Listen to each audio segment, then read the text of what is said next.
Privyet, babushka. I have a boyfriend, actually. You have a boyfriend? Yes. How serious is it with your boyfriend? But maybe you break up in the future. The question that we're always being asked is, how do I make my conversations more sexual with girls? It's the missing piece of the jigsaw. What we're gonna do now is play the clip, James talking to the girl, and we want you guys to be very, very conscious of the things that were being done in the conversation to make it extremely sexual. And then what we're gonna do after the clip is we're gonna go over exactly what those things are so that you can use them in your conversations to make them much more sexually charged with girls. She looks very beautiful. And I must say, Privyet, babushka. My Russian is terrible. I'm trying to learn again. You was in Russia? Yeah, many times. Before the war. Moscow, St. Petersburg.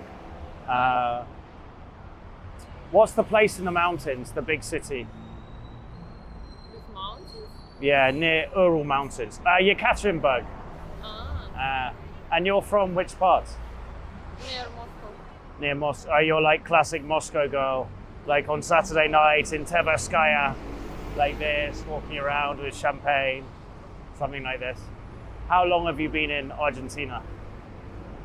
Now, a half year, Okay. and I don't know what else. You, I have a boyfriend, actually. you have a boyfriend? Yes. Is he in Russia? Now in Argentina. He's from Argentina. You're dating No, Argentinian man. He's from Russia, of course, but now You escape with the boyfriend from Argentina to we Russia. don't escape. We don't live in Russia before war. You didn't live here. Yes. It's unusual for a Russian girl to be living in Argentina, though. I I never. live in Bali 1 year and a half Okay, and then before war. and then you come to Argentina. Yes. Why? It's very different place, you know. Yes. Yeah. Do you like it? Yes, I want to travel. I want to see a lot of countries. Really? You should join me. That's my life. I just travel the world and I go around. I'm being serious. It's not good.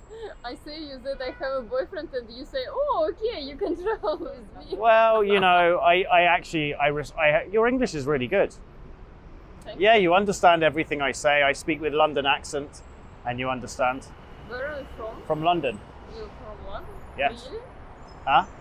No, because men from London, which I met, have really difficult accent, and I don't understand at all. Are you sure they're from London? Yes. Really? Yes. I have like classic London accent. Not like the Queen, like not like posh, not like gangster. All right, mate, how's it going? More like But middle. you don't say like bottle of water. You Oh, know, everyone is because- obsessed with this bottle of water. Everyone is crazy about bottle of water. Yeah, Say like why? I say bottle of water. Yeah, this is how you say it, you know. But I do respect relationship if someone is married, but I don't know, if someone is just dating, I'm like, well, people come and go, you know. How serious is it with your boyfriend? Really serious. Why aren't you married then? Why no marriage? He should be like putting the ring on the finger, something like this. There is no ring. Oh, there I is. think it's not mean something. Really? You don't believe in marriage? No stamp and passport. No stamp in passport. No, it's, That's the most I don't important. know why we want. How I can say? You don't Why I need wish it? be sit. Why wish want it? No matter. Doesn't matter. How old are you, out of interest? How old are you? 25, something like this. Oh, 25 years. 35, Thank you. 25. It's okay. 45, Not 55. Babushka. 65. 33. Okay, a few years younger than me. It was nice to meet you. Do you have Instagram? It's up to you if you want to exchange the details, I have a boyfriend. but maybe you break up in the future. I think no. Lovely day. So the missing piece of the jigsaw puzzle, is bringing that sexual intent. It's brutal self-honor. We've been riffing about this off camera, haven't we? And as we love to do. Often we operate in life from that kind of nice guy paradigm of being indirect, not really showing what we want, not showing our intent. And that's where we run into the most problems. Women love that masculine directness, right? And even if they don't technically respond how you want them to, by maybe giving you their number or going on a date, they still respect it. And you still feel like a man by doing it. You don't feel like a puss. You feel when we feel most puss-like, in my experience, is when we're being very indirect, being not expressing what we want or our needs or our desires, and just being masculine energy is very, for want of a better phrase, very direct, very penetrating, right? Just being brutally honest with yourself and with life. And nice guys, and we've all come from that position, what we try and do is we try and skirt round what we need to do and kind of like, indirectly catch women into bed. You've got to own your intent and your desire. If you find a woman attractive, the most authentic and attractive thing you can do in terms of energy projection is see her as a sexual object. Right? You don't need to verbally tell her, I want to fuck you, but your vibe is, I think you're attractive and I'm not afraid to tell you. Because again, it's convey that to the girl by using eye contact. Right? Exactly, that's what I mean. So through your vibe and through your energy, not be afraid to tell her that you're a sexual being and that you find her attractive. And that for a woman, that's incredibly flattering, right? They want to be seen by guys they like as sexual beings, right? The thing is, that if you own that as well, it comes across as quite strong and quite powerful, and they really respond well to that. I mean, I'm sure you've had this happen if you've approached a girl. You go up and you ask her for directions, or you do something, tell her she's got a cute dog, and you walk away feeling like you've lied not only to her, but also to yourself. And she knows exactly what you wanted as well, and you feel, like we've said before, like a little bit of a puss. It's much better to put your balls on the line, your metaphorical balls on the line, risk the chance of actually being rejected, but at least you've gone for it. She knows that you've gone for it. And even if she didn't give you the response, she still respects you for it, right? Vulnerability is very attractive, right? And it's not about being a victim. I think guys get confused. Vulnerability is not being a victim and telling the world all your woe me problems. It's about showcasing what you not want and not being afraid of the outcome. So the Buddhist principle of complete unattachment to the outcome, but just making your life easier by being honest. So if you can project sexual intent, you're comfortable projecting sexual intent and bringing that sexual energy. That's what women really respond to. And we've got there's a mutual coach we know, Mr. B in Norway. He's really not, he won't mind us saying this, but he's hardly setting the world alight with banter. No. He's not the most talkative guy, but what he does have is a very strong masculine presence. He's very authentic with his energy. He projects a very direct sexual energies to women, and through his eye contact and the way he looks at them, and he's not afraid to be rejected. And he gets a lot of women because women respond on a visceral level to that, and there's no fakery. So what I did here was, there's a few things you can do. One of the things is close the gap with the girl. Automatically, if you close the gap and you're closer than, say, an arm's length, and I was quite close there, man to man, that's going to feel like you're going to fight. When you got that direct eye contact, man to woman, automatically sexualizes it. It's just creates that sexual tension, which a lot of men are actually scared to create. They are. Especially nice guys. If you're coming from that nice guy frame, you're always trying to deflect. You're always trying to put out the sexual tension, right? But that's exactly what you need to embrace the tension. And that's why these people who are so-called bad boys and so-called assholes are so sexually attractive, because they're not scared of that sexual tension. They're not scared of a little bit of discomfort, because that to a girl is actually very attractive, right? Something that I did, because I came from that nice guy position as most guys do, and I was afraid of really projecting that sexual intent. Something I did was almost gamify it. So I was like, right, going on dates where I know there's going to be that crackle of sexual tension, I'm going to enjoy the discomfort. I'm going to revel in the discomfort and be comfortable being uncomfortable, if that makes sense. And actually, I'm never going to look away first, right? If we lock eyes with the girl, I'm not going to kind of cast my eyes down. I'm just going to balls it out. And it's like anything, like any skill set, confidence is just situational competence. So when you actively, consciously do that 100 times, it's not a big deal for you. But if you're trying to avoid it and play it nice and you're not consciously aware of it, then it feels very like almost overpowering, right? But one of the ways around this is just proximity. So naturally, if you're in a conversation with a girl, you've given her a compliment, you're standing there, and you can see it from this, there was proximity there. There was naturally sexual tension just crackling in the air with us. So that was one thing. And the other thing is actually just trying to bring the sexual energy. And the fastest trick in the book to doing this, because a lot of guys come from that wanting to hide their sexual intent. They think it's wrong to be seeing the girl as a sexual being. It's not. It's absolutely okay. It's visceral. We are men. She is a girl. It's okay to want to reproduce.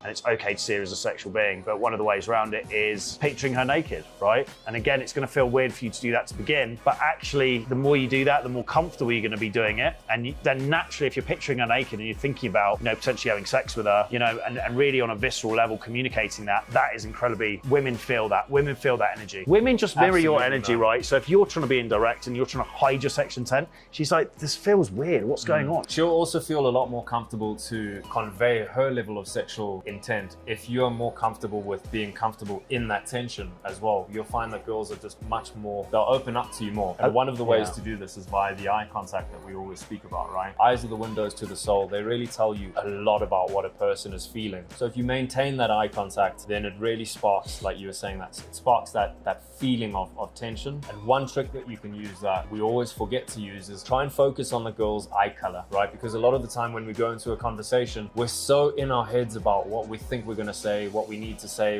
Is she reacting well? Is she not reacting well? What's the next line? Am I going to ask her for a number? Am I going to take on a date? Right. And all of these things are playing in our mind that we get so far in our head that we forget to actually just focus on the most important Basic things. stuff. The non-verbal communication, right? Being fully present as well. Being If fully you're present. really present in the moment with the girl, there's actually nothing to fear. It's when we're trying to calculate in advance, like all these moves ahead. Yeah. That's when we fuck up and we get nervous because we're not in the moment. And then we realize we're not in the moment. She knows you're not in the moment and your energy's off because you're not in the moment. When you're truly present with someone, there's actually no fear. Directly, like really being in the moment, right? You're not trying to think ahead. You're not thinking about if the you don't- past and you're not worrying about the future. You're just fully present. And that's the way you can also sense her energy. And one of the hallmarks of charisma as well, they always talk about Bill Clinton with his saxophone. One of the What? A sexual saxophone. he used to play the saxophone. Oh, he actually did. One of the hallmarks of him, you know, for people that met him, is they'd say they were in a room with him, right? It's like 500 people in a room, he's the fucking president. But when he says hello to you and when he's in the moment with you, they feel just true presence. It's like this bubble around you. And it's like, no, he's really there. And we've got a friend in common. We spent some time on Richard Branson's island. He said the same thing about Richard Branson. So incredibly present. When you're with him, there's no one else. And one way that he probably did that was just very good eye contact. Very good Just eye contact. Being comfortable with sitting in that, just being with that person, actually looking at that person, you know? There's an interesting, in the movie Avatar, we're going a little bit off topic here, but I thought this was quite cool, where their greeting that they use is actually, I see you. I see you. It's not hello, what's up, what's up, I what's see up. you. I see you. Yeah, it's like their greeting is like, I see you, which I think is quite interesting.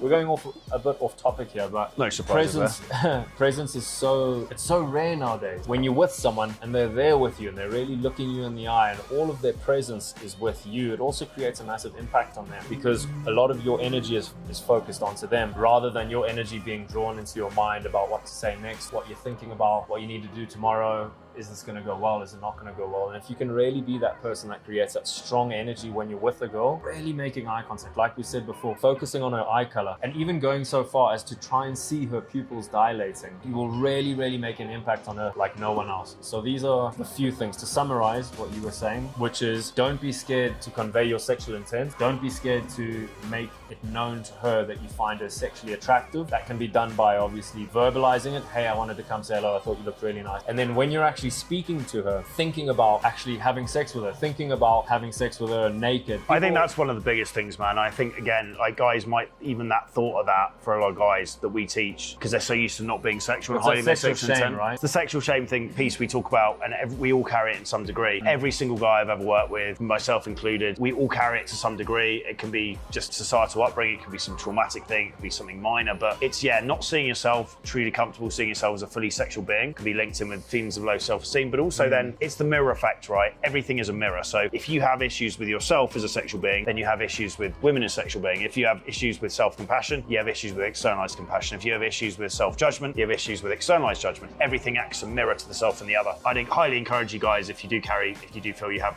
issues with sex and sexual self-esteem and shame, get in touch, and we'll put in touch with the sex coach we refer guys to. He's very, very good. He really works with a lot of guys on this. But also, one of the key tricks is actually you can start to overcome it. It's actually just picturing girls naked and seeing them as viable actual sexual beings, right? Sexual prospects, and getting comfortable with that. And it's going to feel very uncomfortable at the beginning. But I promise you, if you do that, if you're with a girl and you're picturing her naked 100, 200 times, you're thinking about fucking her, you're thinking about doing stuff with her, that will come across. You'll get better and better. And if you actually did that 100 times with 100 different women in conversations, suddenly you're going to be projecting a sexual vibe because you've got comfortable with it. This really is all about your own hero's journey with what you're comfortable with and what you're not comfortable with, isn't it? That's all it comes down to, because women just act as the mirror, right? It has nothing to do with them. It's all about us. I think a large part of that actually is understanding that women are sexual creatures and not holding it against them either. And that's also a sexual shame thing. It's like societal, programming telling us our sex is bad. Women, aren't sexual beings. They don't like to be fucked. Or all these Madonna whore things we've got dressed up about. Oh, she's she's a good girl. She doesn't like sex. Like, and she's a bad girl. She's got tattoos. She loves getting fucked. It's like, no,